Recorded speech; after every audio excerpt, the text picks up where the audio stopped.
यहां पर कितने स्टूडेंट्स हैं जो अभी स्कूल में हैं, कॉलेज में हैं, पोस्ट ग्रेजुएट लेवल पे हैं? वो तेरे के ऑलमोस्ट सारे। बहुत बढ़िया जी, आप लोगों को बड़ा मजा आने वाला है क्योंकि आज का ये सेशन डेडिकेटेड है स्टूडेंट्स को। और सिर्फ इतना ही नहीं, स्टूडेंट्स की लाइफ की जो सबसे बड़ी प्रॉब्लम है, जो सबसे बड़ा कंफ्यूजन है ऑलमोस्ट हर स्टूडेंट के माइंड में, या इसको इस तरह से कहूं, स्टूडेंट लाइफ से रिलेटेड जो सबसे बड़ा डिसीजन है, वो डिसीजन जिसके ऊपर आपकी पूरी लाइफ डिपेंड करने वाली है, आपका पूरा फ्यूचर उस एक डिसीजन पर डिपेंड करने वाला है कि उसमें आप क्या चॉइस लोगे। गलत चॉइस ले ली, फंस गए, जिंदगी भर के लिए फंस गए। एक दिन 2 दिन के लिए नहीं, जिंदगी भर के लिए। सही चॉइस ले ली, जिंदगी बदल गई। कोई बताएगा मैं किस डिसीजन की बात कर रहा हूं? सबसे बड़ा डिसीजन एक स्टूडेंट के लिए क्या है? करियर। एग्जैक्टली, कि क्या करूं और क्या नहीं। हम कुछ करना शुरू तो कर देते हैं, उसके बाद में वो कंफ्यूजन खत्म नहीं होता है। करने के बाद में मन करता है चलो छोड़ो ना, कुछ और कर लेता हूं, फिर कोई और आइडिया आ जाता है, फिर कोई और कॉन्सेप्ट आ जाता है। ऐसा ही होता है सबके साथ में? यस और नो? तो आज इस प्रॉब्लम की हम डेप्थ में जाने वाले हैं। एक ऐसा क्वेश्चन है जो मुझसे मेरे ऑलमोस्ट हर सेशन में कोई ना कोई ज़रूर पूछता है, कोई ना कोई स्टूडेंट। और आई एम 100% श्योर यहाँ पर भी आप में से बहुत सारे लोगों की ये प्रॉब्लम होगी कि मैं कुछ करना चाहता हूँ और मेरे पेरेंट्स चाहते हैं कि मैं कुछ और करूँ। फॉर एग्जाम्पल, पेरेंट्स चाहते हैं कि आप करो इंजीनियरिंग। यहाँ पर आई एम श्योर बहुत सारे इंजीनियरिंग स्टूडेंट्स होंगे, पुणे हैं। तो आपके पेरेंट्स क्या चाहते हैं कि आप इंजीनियरिंग करो आईटी में, आईआईटी से, उससे कम नहीं चलेगा। This is what your parents want. और हो सकता है आप चाहते हो फैशन डिजाइनिंग करना, निफ्ट से या कहीं से भी। होते हैं इस तरह के कॉन्फ्लिक्ट्स। और ये सिर्फ मैं एक एग्जांपल दे रहा हूं, यहां पर आप किसी भी सिचुएशन को फिट कर सकते हो। यानी कि कॉन्फ्लिक्ट हो सकता है करियर से रिलेटेड, कॉन्फ्लिक्ट हो सकता है रिलेशनशिप से रिलेटेड, कि मैं चाहती हूं कि ये जो लड़का है जिसके साथ मैं पिछले 3 साल से हूँ उससे शादी करूँ, लेकिन मेरे घर वाले चाहते हैं कि मैं अरेंज मैरिज हमारी अपनी कास्ट में। तो अब इन दोनों सिचुएशंस में से मैं क्या चूज करूं? एक तरफ है जो आप करना चाहते हो, जो आप बनना चाहते हो, जो आप अचीव करना चाहते हो, और दूसरी तरफ है जो ये दुनिया आपसे करवाना चाहती है, जिसमें आपकी फैमिली आ गई, फ्रेंड्स आ गए, रिलेटिव्स आ गए, हमारी पूरी की पूरी ये सोसाइटी आ गई, जो चाहती है कि आप इस सोसाइटी के नॉर्म्स के अंदर रह करके काम करो। वो करो जो सब कर रहे हैं, वो नहीं जो आप करना चाहते हो। और इस डर की वजह से हम वो नहीं कर पा रहे हैं जो हम कर सकते हैं, जो हम करना चाहते हैं। तो इसकी आज हम डेप्थ में जाने वाले हैं कि ऐसी सिचुएशन में करना क्या है। ये 2 ऑप्शंस है हमारे पास में। लेकिन ये समझने से पहले कि हमको इसमें क्या करना है ऐसी एक सिचुएशन में, ऐसी कॉन्फ्लिक्ट में, पहले हमको ये समझना होगा कि ज़्यादातर लोग करते क्या हैं। ज़्यादातर लोग जब ऐसा कॉन्फ्लिक्ट क्रिएट होता है, यानी कि एक तरफ से पूरी दुनिया का प्रेशर है कुछ करने के लिए, एक तरफ से जो अंदर से आ रहा है, ज़्यादातर लोग डर जाते हैं। और अगर इसको प्रैक्टिकली वेरीफाई करना हो तो किसी भी ऑफिस में चले जाओ, वहाँ जाकर के लोगों से पूछो कि जो आप जॉब कर रहे हो इसमें से कितने लोग हैं जो खुश हैं अपनी इस जॉब से, या जो भी वो कर रहे हैं। या किसी कॉलेज में चले जाओ और जाकर के उनसे पूछो कि जो आप पढ़ाई कर रहे हो, जिस करियर को आपने चूज किया है, कितने हैं जो उससे खुश हैं, जिनके अंदर रोज एक एक्साइटमेंट होता है कि मैं जो पढ़ रहा हूं वो इसलिए नहीं कि दुनिया मुझे पढ़वाना चाहती है, बल्कि इसलिए पढ़ रहा हूं बिकॉज मुझे कुछ ऐसा करना है जिसके लिए पढ़ना जरूरी है, कुछ ऐसा है जिसके अंदर मेरा इंटरेस्ट है, मेरा पैशन है। तो अब इसकी वजह क्या है? जब इस प्रॉब्लम की मैं डेप्थ में गया, इसको बारीकी से ऑब्जर्व किया, तो 3 मेजर रीजंस निकल करके आए, और अब आप इससे ज्यादा अच्छे से रिलेट कर पाओगे। सबसे पहला और सबसे बड़ा रीजन ये है कि ज्यादातर लोगों को ये पता ही नहीं है, पता मतलब क्लियरली पता नहीं है कि उनको जिंदगी में करना क्या है। ज्यादातर स्टूडेंट्स को ये विजन ही क्लियर नहीं है कि मुझे करना क्या है। जैसे मैंने अपने कुछ सेमिनार्स में बोला है, लास्ट लाइफ चेंजिंग सेमिनार में भी बोला था कि अपने अंदर की आवाज सुनो। तो लोग क्या बोलते हैं कि मेरे अंदर तो कोई आवाज ही नहीं है, मुझे पता ही नहीं अंदर की आवाज होती क्या है। मुझे समझ ही नहीं आ रहा मैं क्या करूं, कंफ्यूजन है। जब समझ आएगा कि मुझे क्या करना है तभी तो अपनी एनर्जी लगाऊंगा उस डायरेक्शन में। तो अब एक आपसे सिंपल सा क्वेश्चन है कि ये जो आपके अंदर का कंफ्यूजन है, ये जो कंफ्यूजन है आपकी लाइफ में कि मुझे समझ नहीं आ रहा कि मैं क्या करूं, ये कंफ्यूजन आपके लिए कौन दूर करेगा? कौन दूर करेगा? आप खुद ही करोगे, कोई और तो करेगा नहीं। तो क्यों नहीं कर रहे?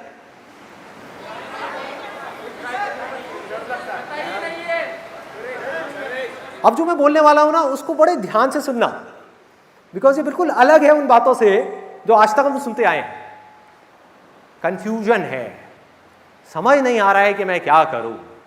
कैसे समझ आएगा? उसके लिए करना क्या है, 1 मिनट में आपको बता देता हूं। आप अगर कॉमर्स बैकग्राउंड से हो तो आपको इंटरनेट पे जाना है, गूगल पे जाकर के सर्च करना है, ऑप्शंस देखने हैं कि अगर आप कॉमर्स बैकग्राउंड से निकले हो तो इंडिया में क्या क्या ऑप्शंस है। उसमें से आपको देखना है कि मैं कौन सा करियर चूज करूं। आपको साफ नजर आ जाएगा कि ये 200 करियर ऑप्शंस हैं, और इधर साइंस बैकग्राउंड से 200 करियर ऑप्शंस हैं। उसमें से 200 में से आपको सिलेक्ट करना है। मे बी आपको 20 ढंग के लगेंगे, 20 आपको ऐसे लगेंगे जो थोड़ा ठीक ठाक लग रहे होंगे। फिर उस 20 में से आपको ये देखना है कि इसमें से कौन सा है जो मेरे इंटरेस्ट से रिलेट हो रहा है, जो मेरी स्ट्रेंथ से रिलेट हो रहा है, मेरे बेसिक नेचर से रिलेट हो रहा है। हर एक का अपना एक बेसिक नेचर होता है। मेरा नेचर अलग है, आपका नेचर अलग है, मेरी स्ट्रेंथ अलग है, आपकी अलग है। और इसमें कोई रॉकेट साइंस नहीं है कि हमको उन 20 में से 200 में से पहले हमने 20 शॉर्टलिस्ट करे, फिर उस 20 में से एक एक करके पेपर पेन ले करके आराम से बैठ करके देखना होगा कि इसमें से कौन से वो ऑप्शंस हैं जो प्रैक्टिकली मैं कर सकता हूं। फॉर एग्जाम्पल, एक ऑप्शन है, आपको अच्छा तो बहुत लग रहा है, उसकी फीस है 50 लाख रुपए, आपके पास में है नहीं देने के लिए, तो क्या करोगे? तो अब आपने प्रैक्टिकली उन 200 में से 4 ऑप्शंस निकाल लिए। इस पूरी प्रोसेस में टाइम लगेगा, एनर्जी भी लगेगी, एफर्ट भी लगेगा, लेकिन ये किया जा सकता है अगर हम करना चाहें तो। और फाइनली हमारे आगे 4 ऑप्शंस आएंगे। अब उन 4 में से 1 या 2 ऑप्शंस निकालना कोई बहुत मुश्किल है? मुश्किल है? आसान है? आसान है, बोलने में बहुत आसान है, लेकिन लोग करते क्यों नहीं है? कितने लोगों ने किया है? ऑनेस्टली बताना, झूठ मत बोलना कि मतलब कई दिनों तक, कई हफ्तों तक, कई महीनों तक बैठ करके सोचा है, दिमाग लगाया है कि मुझे जिंदगी में करना क्या है। कितने लोगों ने किया है? रेयरेस्ट ऑफ रेयर, बहुत कम लोगों ने, बहुत कम लोगों ने। वजह क्या है? जबकि ये डिसीजन मुझे नहीं मैटर करता कि आप ये करते हो या नहीं करते, आपकी पूरी लाइफ इस डिसीजन पर डिपेंड करने वाली है। यानी कि अगर हमको एक हॉलिडे पे जाना है अपने दोस्तों के साथ में, तो बड़ी प्लानिंग होती है। 1 हफ्ता पहले से प्लानिंग चल रही है, 1 महीना पहले से प्लानिंग चल रही है। लाइफ में हमें कहां जाना है, कितने लोग बैठ करके ये प्लान करते हैं? कितने लोग बैठ करके अपना 1 हफ्ता, 1 महीना, 1 साल अपनी पूरी एनर्जी इस चीज को समझने में लगाते हैं कि मुझे जिंदगी में करना क्या है, मुझे कहां जाना है, क्या बनना है, और उसको बनने के लिए क्या करना पड़ेगा। और यही वजह है कि 90% से ज्यादा लोग इस दुनिया में ज्यादा कुछ नहीं कर पाते। फिर चाहे वो मेरे सेमिनार्स देखें या ना देखें, कड़वा सच है लेकिन सच है। आप मेरे सेमिनार्स देखते रहो बैठ करके, लेकिन ये जो काम करना है ये तो आपको ही करना है ना। मतलब आप 1 साल तक बैठ करके मेरे सेमिनार्स तो देखते रहो, लेकिन जब एक्शन लेने की बारी आए तब कुछ ना करो। क्या होगा? एंटरटेनमेंट, मजा आएगा, सेशन देखने में बड़ा मजा आता है, किक मिलती है। उसके बाद में लोग हमारे पास में मेल्स आएंगे, सर ये क्या चक्कर है, जब मैं आपके सेमिनार देखता हूं तो बड़ा चार्ज अप हो जाता हूं, उसके 2 दिन बाद में बाकी सब नॉर्मल हो जाता है, बैक टू नॉर्मल लाइफ। तो आज का इस सेशन में हम इसी की गहराई में जाने वाले हैं कि हम एक्शन क्यों नहीं लेते हैं। Why don't we take the right action? If you can't take the right action, how can your life go in the right direction? There is no direction.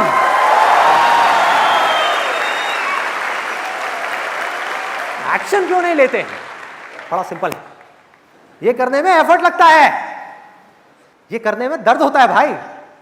Physical effort में जितना दर्द होता है उससे 10 गुना ज्यादा दर्द होता है मेंटल एफर्ट में। फॉर एग्जाम्पल, आपकी लाइफ में एक प्रॉब्लम है, आप अपने दिमाग के सारे घोड़े खोल दो, पूरा दिमाग लगाओ, 1 महीने तक लगे रहो उस प्रॉब्लम का सोल्यूशन निकालने के लिए। चाहे वो प्रॉब्लम आपके करियर से रिलेटेड है, रिलेशनशिप से रिलेटेड है, किसी से भी रिलेटेड है, और 1 महीना हो जाए, सर फटने लग जाए, लेकिन कोई सोल्यूशन ना निकले, कॉम्प्लेक्स प्रॉब्लम है ना, ऐसी तो नहीं निकलेगा सोल्यूशन। बैठ करके उसको इग्नोर करने से तो सोल्यूशन नहीं निकलेगा, फेस करना पड़ेगा, जिसके लिए करेज चाहिए।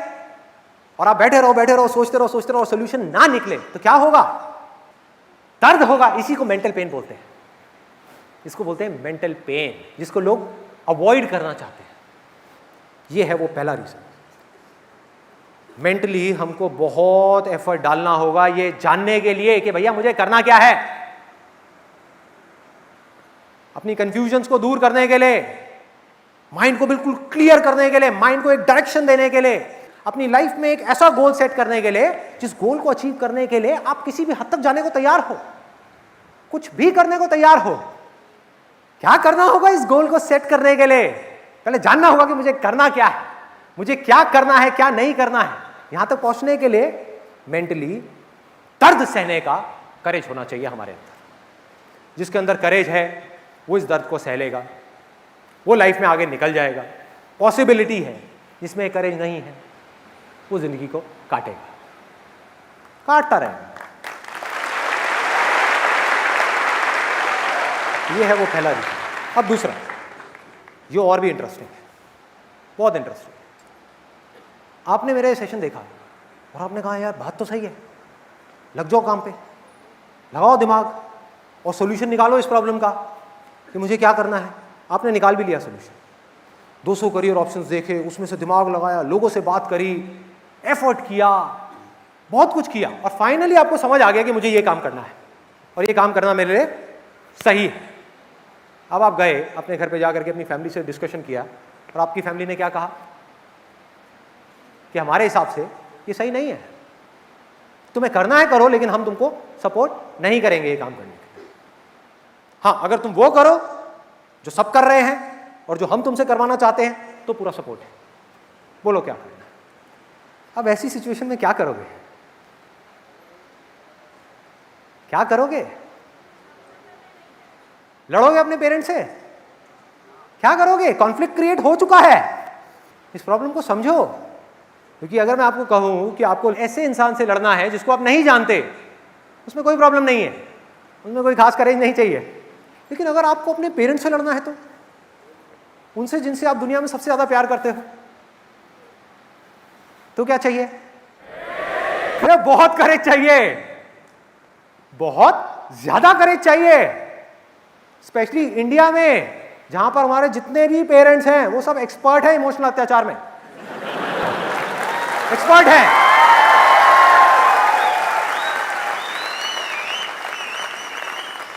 लड़ाई शुरू होने से पहले ही जो दूसरी साइड का राजा है वो आपको पहले ही हरा देगा, यानी कि आपके पापा। वो भेजेंगे अपने सेनापति को, यानी कि आपकी मम्मी। मम्मी आकर के ड्रामा करेगी। आपने एक डिसीजन ले लिया, आपने स्टैंड ले लिया है कि मुझे ये करना है और हर हाल में करना है और मैं इससे पीछे नहीं हटने वाला। इतनी देर में आपकी मम्मी आएगी साइड से रोते हुए, अरे बेटा तुझे पता तो है पापा की तबीयत कितनी खराब है। एक तो इंडिया में हर बाप की तबीयत खराब है।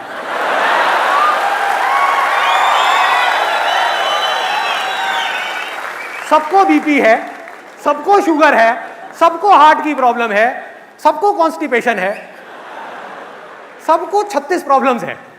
उधर से मम्मी आएगी, बेटे कल रात को पापा ने खाना भी नहीं खाया है, देख लेना, तुझे पता है ना वो जिद्दी है, वो तो नहीं मानने वाले। अरे तू ही मान जाना, कर ले उस गधे से शादी, कर ले, क्यों अड़ी हुई है। अब क्या होगा? क्या होगा इस लड़ाई में? हार गए,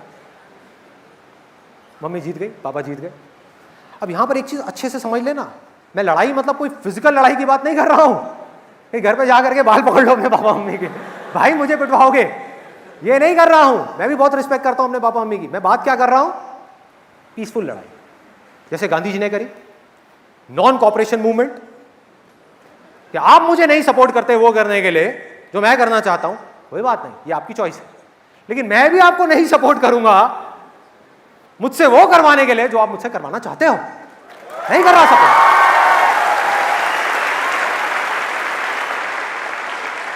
क्या करेंगे? मारेंगे, पीटेंगे, हालो मार। अरे खुद सोचो, कैलकुलेट करो, ये 5 मिनट की मार है एक तरफ, मान लो एक्सट्रीम केस में मारा भी, आपको हंटरों से मारा, जूतों से मारा, चप्पलों से मारा, मान लो मारा, बहुत मारा, एक तरफ है 5 मिनट की मार, एक तरफ है जिंदगी भर मरवाते रहोगे। समझो, अरे दम लाओ अपने अंदर से। जिस इंसान में यह करेज नहीं है कि मैं अपनी लाइफ का सबसे बड़ा डिसीजन खुद ले सकूं, वो जिंदगी में क्या करेगा, क्या रिस्पॉन्सिबिलिटी लेगा, क्या रिस्पॉन्सिबिलिटी लेगा औरों की, जो अपनी खुद की लाइफ की रिस्पॉन्सिबिलिटी नहीं ले पा रहा। दो सबसे बड़े डिसीजन है आपकी लाइफ के, एक करियर का डिसीजन, एक रिलेशनशिप्स का डिसीजन। यही आपने खुद नहीं लिए, अरे तो किया क्या है, क्या किया जिंदगी में? ये दो डिसीजंस खुद लेने हैं, बाकी के सारे डिसीजन बोल दो अपने घर पे कि ये दो डिसीजंस मैं खुद लूंगा या खुद लूंगी अपनी मर्जी से। बाकी डिसीजन आप लेते रहो कि मेरे ऊपर ब्लू कलर की शर्ट अच्छी नहीं लगती, रेड कलर की अच्छी लगती है, ठीक है पहना दो लाल रंग की शर्ट, पहना दो, सांड पीछे पड़ जाएगा, कोई नहीं, भाग लूंगी, पहना दो, वहां दिक्कत नहीं है। लेकिन जो इंपॉर्टेंट डिसीजन है, जो बड़ा डिसीजन है, वो कोई और नहीं ले सकता मेरे लिए। ये जिंदगी की डोर, मेरी जिंदगी की डोर, मेरी, मैं किसी और के हाथ में नहीं दे सकता। लेकिन ये करने के लिए क्या चाहिए? और बहुत करेज चाहिए, अंदर से होना चाहिए कि मेरी लाइफ है, उसकी रिस्पॉन्सिबिलिटी लेने का बहुत पावर चाहिए। अब है तीसरा रीजन, वेरी वेरी इंटरेस्टिंग। आपने बड़ा दिमाग लगाया, ये डिसाइड भी कर लिया कि मुझे क्या करना है, अपने घर वालों के अगेंस्ट में पीसफुली प्रोटेस्ट भी कर लिया और डिसीजन भी ले लिया, वो डिसीजन पे टिके भी रहे, स्टैंड ले लिया कि मुझे ये करना है। उसके बाद में उस काम में आप सक्सेसफुल होने वाले हो या फेल होने वाले हो 4 साल बाद, आपने करियर चूज किया, इसकी कोई गारंटी है कि आप सक्सेसफुल हो गए अगर आपने ये किया तो? कोई गारंटी नहीं। यस और नो? नो, कोई गारंटी नहीं। तो अब अगर ये सब करके, इतना पंगा ले करके, मानो आप फेल हो गए, जैसे मैंने भी थोड़ी देर पहले आपको एग्जांपल दिया था इंजीनियरिंग का और फैशन डिजाइनिंग का, मानो आपने स्टैंड ले लिया, आपके घर वाले आपके पीछे पड़े हैं, बेटा कोटा जाओ तैयारी के लिए, आईआईटी में एडमिशन लेना ही लेना है तुमको, और आप कह रहे हो मेरा कोई इंटरेस्ट नहीं है भाई, मेरा एक क्रिएटिव माइंडसेट है, मैं इस तरह का नहीं हूं, मुझे फैशन डिजाइनिंग करनी है, मेरा इंटरेस्ट उसमें है। तो आपके घर वालों ने मना किया, आप अड़े रहे, एंड में आपके घर वाले मान गए, मैंने कहा चल ठीक है जा, जो करना है कर लो। आप करने लग गए, पहला साल हो गया, दूसरा साल हो गया, तीसरे साल में फेल हो गए। आप सोच के गए थे आपके साथ में कुछ अच्छा होगा, बुरा हो गया। दोबारा आपने ट्राई किया अगले साल, दोबारा फेल हो गया। मतलब कि जो आप करना चाहते थे उसमें आप पूरी तरह से फेल हो गए। अब क्या होगा? इस फेलियर की रिस्पॉन्सिबिलिटी किसकी है? आपकी है। अब ये रिस्पॉन्सिबिलिटी लेने के लिए क्या चाहिए भाई? करेज। क्या चाहिए? इसको समझ लो बारीकी से। इस दुनिया में 99% से ज्यादा लोग अपनी लाइफ की रिस्पॉन्सिबिलिटी, अपने फेलियर्स की रिस्पॉन्सिबिलिटी, अपनी जो लाइफ में सिचुएशन है उसकी रिस्पॉन्सिबिलिटी उठा करके किसी और पे डाल रहे हैं, किसी और को ब्लेम कर रहे हैं अपनी प्रॉब्लम्स के लिए। क्यों? क्योंकि वो करने के लिए कुछ नहीं चाहिए, ब्लेम उठा करके डाल दो सामने वाले पे।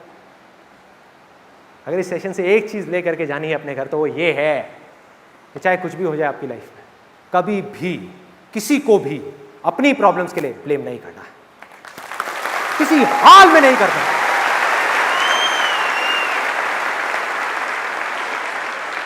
मैं इसलिए ये सब बातें यहां पर कर रहा हूं, इतना स्ट्रांगली इसलिए कर रहा हूं क्योंकि यहां पर जो मेजॉरिटी ऑफ पीपल जो बैठे हैं वो सब स्टूडेंट्स हैं, जिन लोगों की आदत बन चुकी है ब्लेम करने की।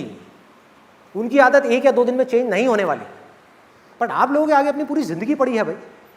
अभी जैसी आदत बना लोगे वैसी बनती चली जाएगी। ब्लेम करने की आदत बना ली, वैसे ही बन जाओगे। और किसी को ब्लेम नहीं किया, अपनी रिस्पॉन्सिबिलिटी ली, आगे बढ़ते जाओगे। और कुछ हो ना हो, लाइफ में आप सक्सेसफुल हो या ना हो, एक चीज की गारंटी है कि अगर आपने जिंदगी में कभी किसी को ब्लेम नहीं किया अपनी प्रॉब्लम्स के लिए, तो आप अंदर से स्ट्रांग होते चले जाओ।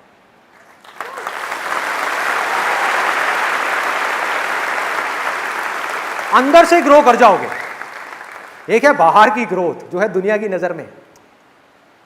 जरूरी नहीं है जो आदमी बाहर से ग्रो कर गया, यानी फाइनेंशियली सक्सेसफुल हो गया, उसको नाम मिल गया, फेम मिल गया, पैसा मिल गया, जरूरी नहीं है वो अंदर से सक्सेसफुल है, जरूरी नहीं है अंदर से वो खुश है, जरूरी नहीं है वो अंदर से भी ग्रो कर रहा है। लेकिन जो अंदर से ग्रो कर गया ना, वो जी रहा है, चाहे बाहर उसके पास में कम है, जी रहा है। अब अगर इसके हम और एक स्टेप आगे बढ़ते हैं, तो यहां पर कितने पेरेंट्स हैं? अभी जो पेरेंट्स बैठे हैं, मुझे लग रहा है बैठे भी होंगे तो अपने हाथ ऊपर नहीं करें, नाराज हो गए मुझसे। हो सकता है कुछ पेरेंट्स को ये लग रहा होगा कि यहां पर मैं स्टूडेंट्स के फेवर की बात कर रहा हूं, लेकिन अगर उसकी थोड़ी सी आप गहराई में जाओगे, थोड़ा सा डीपली समझने की कोशिश करोगे, तो आपको ये समझने में देर नहीं लगेगी कि इसमें सबसे बड़ा फायदा एक स्टूडेंट का नहीं है, पेरेंट्स का है। एज अ पेरेंट हम क्या चाहते हैं? मैं भी एक पेरेंट हूं, आई हैव गॉट 2 किड्स, एक 7 साल का है, एक 2.5 साल की है। मैं भी एक पेरेंट हूं। क्या चाहते हैं हम एज अ पेरेंट? क्या चाहते हैं कि हमारा जो बच्चा है या जो हमारे बच्चे हैं वो लाइफ में सक्सेसफुल हो जाए। कोई ऐसा पेरेंट है जो ये नहीं चाहता? एनीबॉडी? कोई नहीं। सब चाहते हैं, सब चाहते हैं कि वो इंडिपेंडेंट हो जाए लाइफ में, मतलब कि अपने पैरों पे खड़ा हो जाए। ये नहीं कि हमको पकड़ पकड़ करके चलता रहे। सब चाहते हैं, सब चाहते हैं कि उनके जो बच्चे हैं उनका माइंड शार्प होता चला जाए, वो कुछ भी कर सके, वो कर सके जो हम भी नहीं कर पाए अपनी लाइफ में। लेकिन हम करते क्या हैं? जब भी हमने फोर्स किया अपने बच्चों को कुछ भी करने के लिए, अब ये जो मैसेज है ये पेरेंट्स के लिए है। अगर मैं आपको अपना एग्जांपल दूं, तो मुझे ये कहने में बिल्कुल भी झिझक नहीं होगी कहीं पर भी, पूरी दुनिया के सामने, कि I am proud of my parents, I love my parents. इसलिए नहीं कि मेरे पेरेंट्स ने मुझको बहुत कुछ दिया, अरे मिडिल क्लास बैकग्राउंड से क्या देंगे, क्या देंगे? तो इसलिए नहीं कि उन्होंने मुझे बहुत कुछ दिया या मेरे लिए बहुत कुछ किया। क्या किया? सब करते हैं, उसमें क्या नई बात है? मैं अपने बच्चों के लिए कर रहा हूं, बाकी ये पेरेंट्स अपने बच्चों के लिए कर रहे हैं, उसमें क्या नई बात है? तो मैं उनको इसलिए नहीं इतना प्यार करता हूं, इतनी रिस्पेक्ट करता हूं कि उन्होंने मुझे कुछ दिया है या मेरे लिए कुछ किया है, बल्कि इसलिए करता हूं क्योंकि जिंदगी में कभी भी उन्होंने मुझे कुछ भी करने के लिए फोर्स नहीं किया। नेवर फोर्स नहीं किया।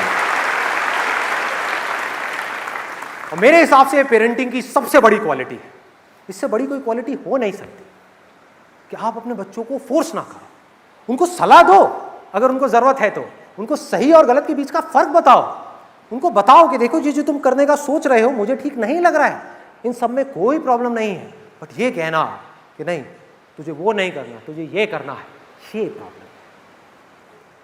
अपने पैरों पर खड़े होने का मौका ही ना देना, उठा करके उनको बैसाखियां दे देना कि लाइफ में कभी भी कुछ भी करना है, हाँ पापा, हाँ मम्मी, क्या करूं, कुछ समझ नहीं आ रहा। ऐसे बहुत लोग हैं, बहुत लोग हैं।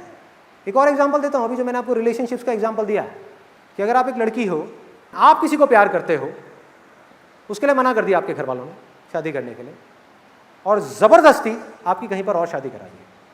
आपने अपने पेरेंट्स से बस इतना पूछा कि आप गारंटी लेते हो कि ये जो लड़का है वो सही निकलने वाला है, लिख के दो। तो उसके पापा ने लिख करके उसको गारंटी दे दी और उस लड़की की शादी हुई।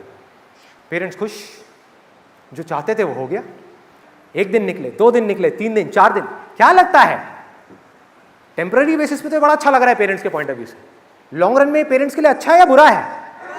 बुरा है। अब हमको ये देखना है क्यों बुरा है, क्योंकि उस लड़की के हाथ में पावर आ गई, वो जब चाहे जो चाहे कर सकती है, क्योंकि उसके पास में राइटिंग में एक गारंटी का वो लिखा हुआ है, गारंटी सर्टिफिकेट है। भैया लड़का जो आया है वो गारंटी से आया है, घर वालों ने गारंटी ली है, तभी तो उसने शादी करी, नहीं तो क्यों करती। और ये मैं आइडिया भी दे रहा हूं आप लोगों को कि हाँ, सिंपल आइडिया है कि जिनके पेरेंट्स ज्यादा फोर्स करें उनको बोलो राइटिंग में दो, स्टैम्प पेपर पे लिख के दो, साइन करो, हा? बाद में बहुत काम आएगा आपके, मैं बताता हूँ कैसे। अब उस लड़की के हाथ में देखो कितनी पावर है, और पेरेंट्स जो है वो कितने हेल्पलेस है। उस लड़की को फ़ोन घुमाना है अपने घर में, 4 दिन हो गए शादी को, फ़ोन घुमाया, छोटी सी प्रॉब्लम आ गई, अरे प्रॉब्लम आनी है। कोई ऐसा है यहाँ पे जिसकी शादी हुई और आज तक कोई प्रॉब्लम ना आई हो? कोई ऐसा है जिसकी शादी हुई हो और आज तक हजारों प्रॉब्लम ना आई हो? एक भी नहीं है। यानी कि हर दूसरे दिन कोई ना कोई प्रॉब्लम आनी ही आनी है। तब ये लड़की क्या करेगी? इसके पास में गारंटी कार्ड है, प्रोडक्ट खराब हो जाए तो क्या करोगे? सीधा फोन घुमाओ कंपनी में।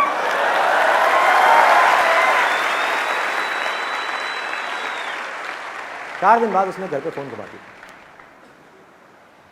Hello mummy. हाँ बेटा क्या हो गया? जरा पापा को फोन देना। इसलिए गारंटी पापा ने दिया, पापा से बात करनी। हाँ पापा क्या हो बेटा, सब ठीक तो है ना? अरे क्या खाक ठीक है? ये कैसा लड़का चुना है आपने मेरे लिए? क्या हो गया बेटा, क्या हो गया, इतने गुस्से में क्यों है? सब ठीक तो है ना? अरे क्या ठीक है, मैं क्या बताऊं, मेरे को तो बताने में भी शर्म आ रही है। क्या हुआ बेटा? पापा कल रात को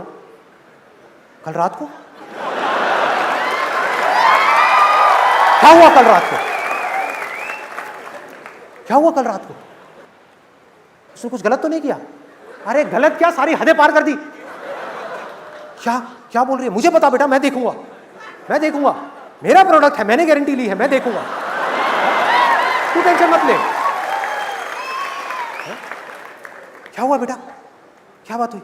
पापा कल रात को मैं जब अपने कमरे में गई, वो नाइटी पहन करके जो मम्मी ने मुझे दिलाई थी, तो उसने पता क्या कहा? क्या कहा बेटा? उसने कहा कि तुम इसमें डार्लिंग थोड़ी सी मोटी लग रही हो। आज तक आपने और मम्मी ने मुझे कभी मोटी नहीं बोला। ये कौन होता है मुझे मोटी बोलने वाला? मैं नहीं छोड़ूंगी इसको, मैं इसको कोर्ट तक लेकर के जाऊंगी। अच्छा खासा मैं आपको कह रही थी, एक बार नहीं मैंने आपको 10 बार कहा कि करा दो मेरी शादी संदीप महेश्वरी से।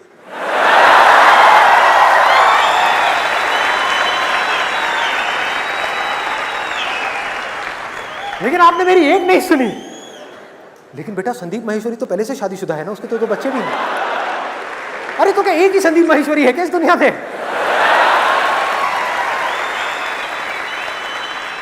और पापा मम्मी बेचारे टेंशन में। हाँ बेटा मैं कल शाम को आता हूँ फ्लाइट पकड़ करके। कल शाम को नहीं, आपको कल सुबह यहाँ पर आना है और इससे बात करनी है कि आज के बाद अगर मेरे साथ में ऐसी बदतमीजी करी तो मुझसे बुरा कोई नहीं होगा। ठीक है बेटा, जैसे तुम कहो। क्या करेंगे माँ बाप? तो हुआ क्या?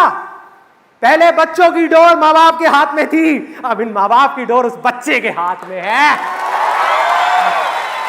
क्योंकि ये बच्चा बड़ा हो ही नहीं पाया। अपने दम पर डिसाइड किया होता कि मुझे ये करना है तो रिस्पॉन्सिबिलिटी उसकी होती। और मैं ये सब बातें सिर्फ बोल नहीं रहा हूँ, एज अ पेरेंट मैं अपनी लाइफ में, डे टू डे लाइफ में इन सारी बातों को प्रैक्टिस कर रहा हूँ। मतलब पहले मैं कर रहा हूँ फिर बोल रहा हूँ।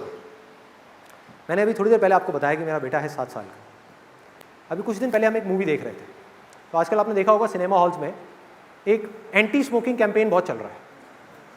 तो मेरे बेटे ने वो ऐड देखी जिसमें एंड में बताते हैं कि सिगरेट पीने से कैंसर हो जाता है। और बड़ा सीरियस होकर के मुझसे बोला, पापा जब ये सिगरेट पीना इतनी गंदी चीज़ है तो लोग क्यों पीते हैं? और मेरा सीधा सा फंडा है लाइफ में, सच बोलो, कोई घुमा फिरा के बात मत कर। मैं उसको कहा क्योंकि लोगों को मज़ा आता है पीने में। उसने पूछा पापा आप क्यों नहीं पीते? सिंपल क्वेश्चन है। मैंने कहा भाई पहले पीता था, अब छोड़ दी। तो वो कंफ्यूज हो गया, क्योंकि मैंने उसको बोला नहीं कुछ करने के लिए, मैंने उसको सच बोल दिया। तो थोड़ा सोच में पड़ गया और मुझे बोला पापा इसका मतलब मुझे तो नहीं पीनी चाहिए ना कभी सिगरेट? बड़ा सीरियसली उसने मुझसे पूछा। तो मेरा एक बार को तो मन किया एज अ फादर कि उसको लेक्चर दे दूं कि तुझे सिगरेट इसलिए नहीं पीनी चाहिए, इसलिए नहीं क्योंकि तेरा बाप कहता है। मन ये कर रहा था as a parent, as a caring parent, as a loving parent. लेकिन वो मेरे बच्चे के लिए सही नहीं होता। मैंने क्या किया, उसको सिर्फ 2 वर्ड्स बोले, उसके बाद में चुप हो गया। सिर्फ 2 वर्ड्स। जैसे उसने बोला ना पापा मुझे तो नहीं पीनी चाहिए ना सिगरेट, मैंने कहा तेरी मर्जी, तेरी मर्जी।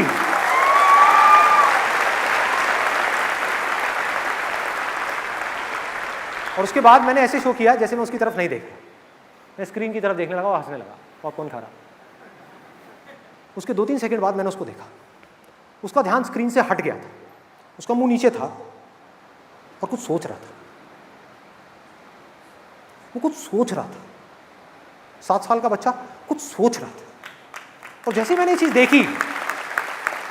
चीज देखी तो मुझे इतनी खुशी हुई अंदर से कि मैं आपको वर्ड्स में एक्सप्रेस नहीं कर सकता। क्योंकि एज अ पेरेंट मेरी सबसे बड़ी रिस्पॉन्सिबिलिटी क्या है कि ये जो मेरा बेटा है या मेरी बेटी है वो अपने बारे में, अपने सही और गलत के बारे में खुद सोचने लग जाए।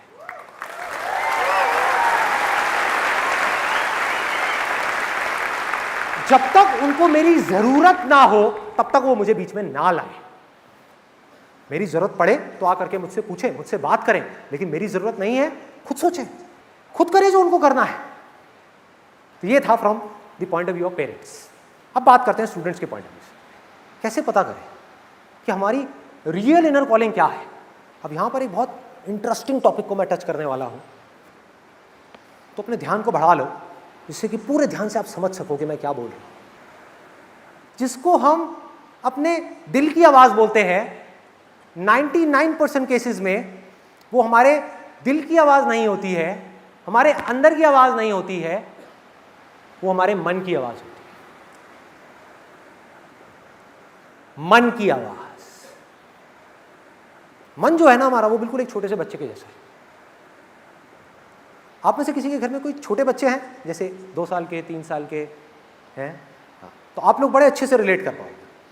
मुझे अपने घर में सबसे ज़्यादा जो इंटरेस्टिंग काम लगता है ना, मतलब जो करने में मुझे बहुत मज़ा आता है, घंटों तक कर सकता हूँ, वो है कि अपनी उस 2.5 साल की बेटी को बैठ करके दूर से ऑब्जर्व करता रहूँ, देखता रहूँ कि वो क्या करती है, क्यों करती है, कैसे करती है, उसके दिमाग में क्या चल रहा होता है।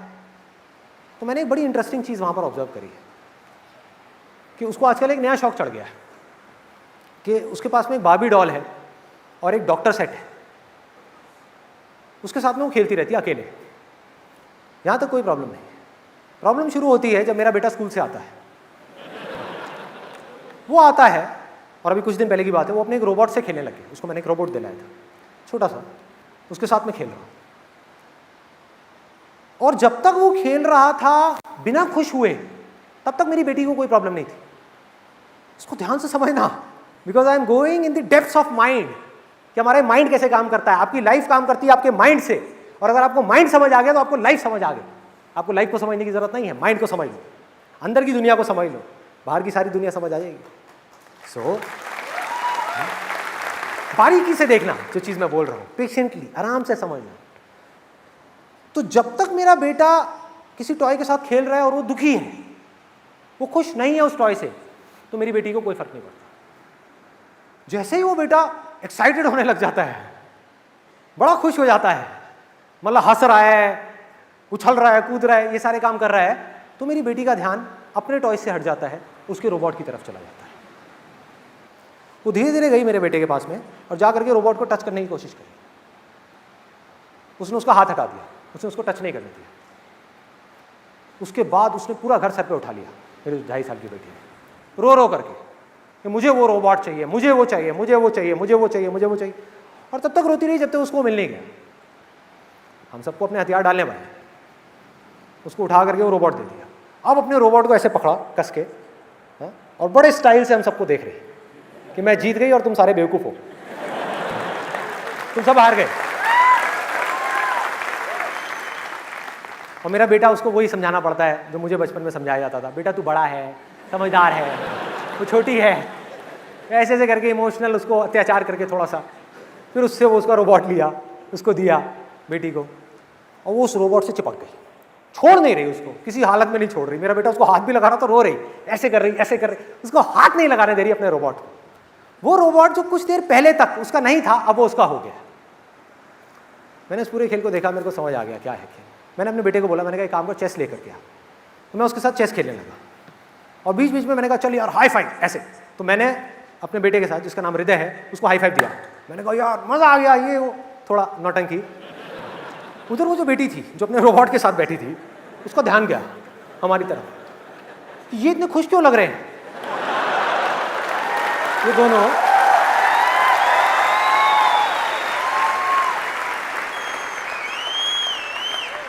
उसने ये कंक्लूजन निकाल लिया कि शायद ये चेस की वजह से खुश है। समझ लेना अच्छे तरीके से, ये हमारा मन है और वो आ गई चेस पे आकर के कब्जा करने के लिए, आकर के हमारी पूरी गेम खराब कर दी। उठा उठा करके वो जो होता है हाथी घोड़ा ये वो राजा रानी सब उठा करके भागने लग गए, मतलब ले गए। तो मुझे पता था ये होने वाला है। मैंने हल्का सा साइड में आकर के अपने बेटे को स्माइल पास करी, मैंने कहा जा अपना रोबोट ले ले।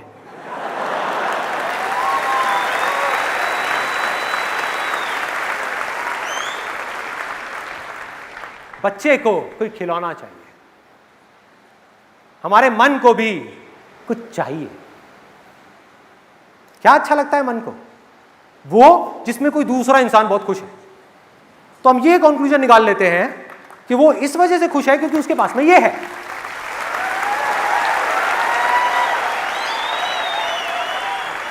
चाहे वजह कुछ और ही हो, चाहे वजह कुछ और हो। आप में से कितने लोग जॉब करते हैं? कितने लोग अपनी जॉब से बहुत खुश हैं? कोई बात नहीं, it's a proven fact world wide.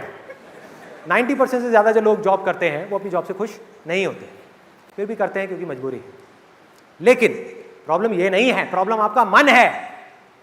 अपने मन की वजह से आप अपनी जॉब से दुखी हो रहे हो। मन में चेंजेस करें, उसी जॉब में हो सकता है आपको मजा भी आने लग जाए।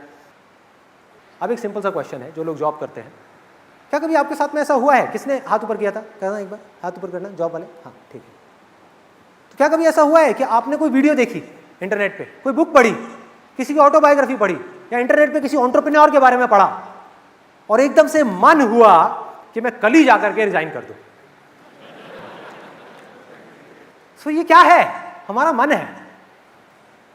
जो स्टूडेंट्स हैं यहां पर, उनसे भी एक और क्वेश्चन है, क्या कभी ऐसा हुआ है कि आपने मेरी कोई वीडियो देखी, मेरे बारे में पढ़ा या किसी और के बारे में पढ़ा और आपने देखा अरे संदीप माहेश्वरी तो कॉलेज ड्रॉप आउट है, बिल गेट्स भी कॉलेज ड्रॉप आउट है, अरे वो भी कॉलेज ड्रॉप आउट है, अरे उसने भी अपनी पढ़ाई पूरी नहीं करी।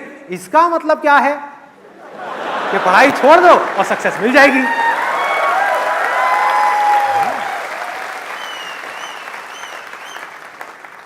अरे वो बिजनेस कर रहा है, वो बहुत खुश है, तो इसका मतलब वो बिजनेस की वजह से खुश होगा। तो इसका मतलब क्या है? जॉब छोड़ दो, बिजनेस कर लो और मुझे खुशी मिल जाएगी। बच्चों जैसी सोच है ये हमारा मन है, जो एक खिलौने को पकड़ता है दूसरे को छोड़ता है। और मजे की बात पता है क्या है? ज्यादातर लोग जो जॉब छोड़ देते हैं ना जोश जोश में और बिजनेस करने लग जाते हैं, कुछ दिन बाद वो जॉब के बारे में सोचने लग जाते हैं। तो मैं क्या कर रहा हूं? मैं आपको क्या डिमोटिवेट कर रहा हूं? अरे नहीं, मैं आपको रियलिटी से रूबरू कर रहा हूं, जिससे कि आप जो भी डिसीजन लो वो करेक्ट डिसीजन हो, सही डिसीजन हो, सोच करके समझ करके लिया हुआ डिसीजन हो।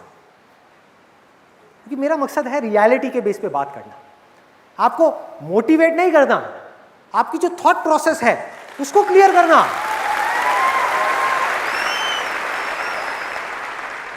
एक स्टूडेंट है, उसका मन किया कुछ करने का, इतनी देर में कोई दूसरा स्टूडेंट आ गया, उसने आकर के कुछ बोल दिया, किसी दोस्त ने बोल दिया, वो करने का मन करने लग गया, फिर किसी ने बोल दिया, वो करने का मन करने लग गया, फिर वहां से मन हट गया। ऐसा ही होता है। तो मन के ऊपर आप ट्रस्ट नहीं कर सकते। तो अगर आपको दिल की आवाज तक पहुंचना है तो क्या करना है? बड़ा सिंपल है। आपका मन कर रहा है जॉब छोड़ने का, आपका मन कर रहा है पढ़ाई छोड़ने का, आपका मन कर रहा है कोई काम करने का, कल मत छोड़ो, कल पढ़ाई मत छोड़ो, कल जॉब मत छोड़ो, 7 दिन के लिए रुक जाओ, वेट फॉर 7 डेज। अब क्या होगा?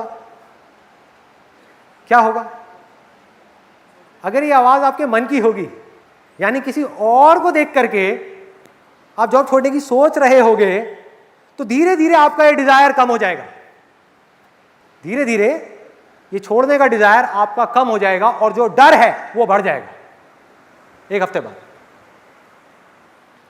जब दिमाग बीच में आएगा ना और आकर के आपको इसके प्रोज एंड कॉन्स बताएगा, तो जो मन है वो 1 सेकंड में हार मान लेगा। लेकिन अगर, अब यहां पर मन और दिल की आवाज के बीच का फर्क है, लेकिन अगर आपके अंदर एक डिजायर उठा और एक हफ्ते बाद आपका जो डिजायर था उस काम को करने का एक हफ्ता पहले उससे 10 गुना ज्यादा बढ़ गया और डर ऑलमोस्ट खत्म हो गया, तो आप समझ जाना कि वो आपके दिल की आवाज है। यानी कि आपके दिल की आवाज ने आपके दिमाग को हरा दिया। देखो, फर्क को समझो, ये मन और दिल के फर्क को समझो। मन क्या है? टेम्पररी बेसिस पे आपने किसी को कुछ करते हुए देखा, आपका बेसिक नेचर कुछ और है, आपकी स्ट्रेंथ कुछ और है, आपके इंटरेस्ट कुछ और है, आप अंदर से कुछ और हो, लेकिन बनना कुछ और चाह रहे हो। यहां प्रॉब्लम है। आप में कुछ है जो छुपा हुआ है, कुछ हिडन है, उसको हम नहीं देख सकते, उसको कोई नहीं देख सकता, ना आप ना मैं।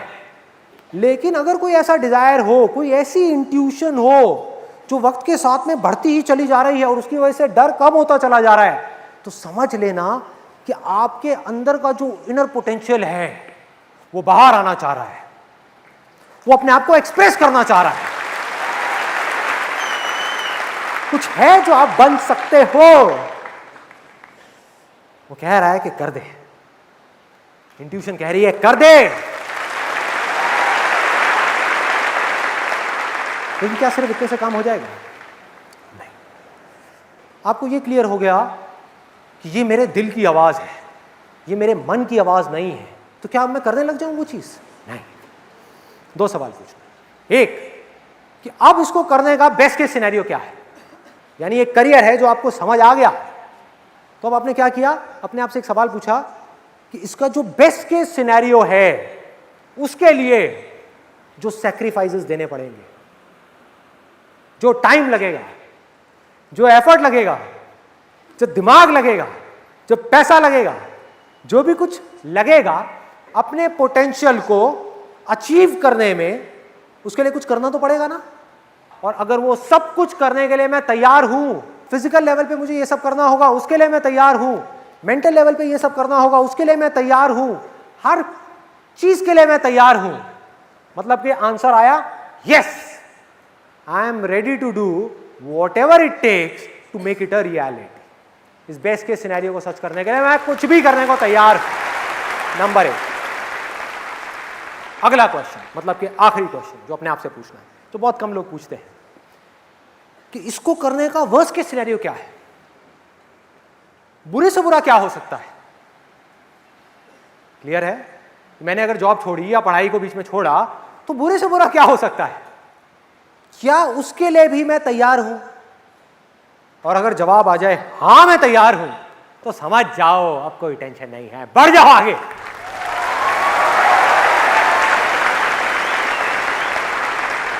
यानी ये आवाज आपके दिल की है, आपके बेसिक नेचर से लिंक हो रही है, आपकी स्ट्रेंथ से लिंक हो रही है, आपके पैशन से लिंक हो रही है, आपका इंटरेस्ट भी है इस काम को करने में, और ये आपको सही भी लगता है। इस काम को करने के लिए जो सैक्रिफाइसेस आपको देने पड़ेंगे उसके लिए भी आप तैयार हो।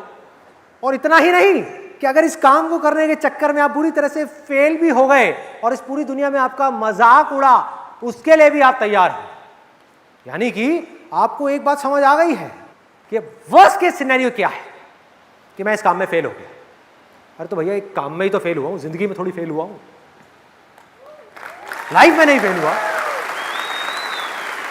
तो सीखा है ना, अंदर से ग्रो किया ना, मेरे अंदर ये करेज आया ना कि फेल होने के बाद भी वो भयानक सपना, यानी कि वर्स्ट केस सिनेरियो, वो सच होने के बाद भी अगर आपके अंदर से आवाज आई, क्या फर्क पड़ता है, मैंने किया ना जो मैं करना चाहता था, अरे इतना ही बहुत है, इतना ही बहुत है।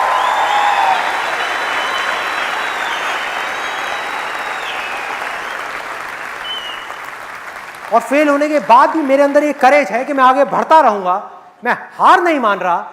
तो अगर इतनी बुरी सिचुएशन से जब मैं ऊपर उठूंगा तो मैं क्या होऊंगा?